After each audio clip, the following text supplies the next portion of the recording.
នេះគឺជាដំណោះស្រាយខ្លះៗសម្រាប់អ្នកជាប់គណនី iCloud ប្រសិនបើ iPhone iPad របស់អ្នកត្រូវបានជាប់គណនី iCloud ដោយមូលហេតុអ្នកភ្លេចលេខសម្ងាត់របស់ខ្លួន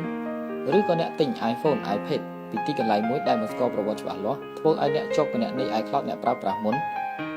ដូចនេះសូមអ្នកកុំ reset restore ឬក៏ update ទៅចំនួនថ្មី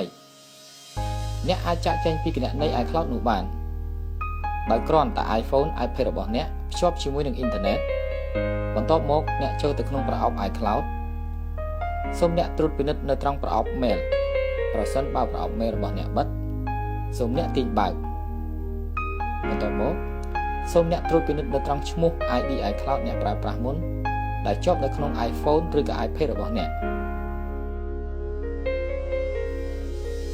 ហើយសូមអ្នកចូលទៅ website icloud.com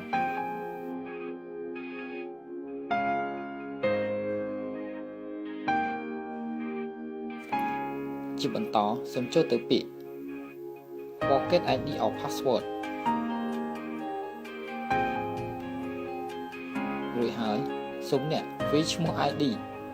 iCloud ដែលជាប់នៅក្នុង iPhone ឬក៏ iPad របស់លោកអ្នកនៅត្រង់ចំណុចនេះ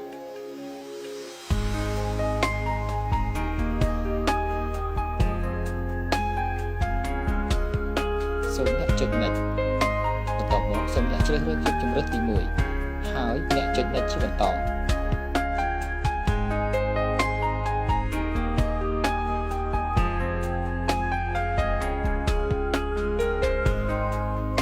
ន្តិចក្រោយមកអ្នកនឹងទទួលបានសារមួយផ្ញើចូលប្រអប់ mail របស់អ្នកសូមលោកអ្នកចូលទៅឆែកមើលសារនោះប្រសិនបើអ្នកឃើញជាភាសាកូរ៉េបែបនេះសូមអ្នកចុចលើពាក្យជីគឹមជាសឆោប្រសិនបើអ្នកទទួលបានសារជាភាសាអង់គ្លេសសូមអ្នកចុចលើពាក្យ reset now បន្ទាប់មកតម្រូវឲ្យអ្នកវាយបញ្ចូលលេខសម្ងាត់ថ្មីដែលអ្នកចង់បាន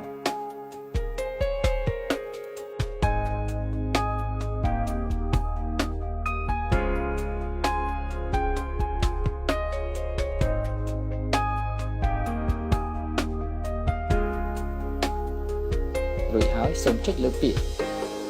ថាប្រសិនបើសារអ្នកជាភាសាអង់គ្លេសសូមចុចលើពាក្យ Next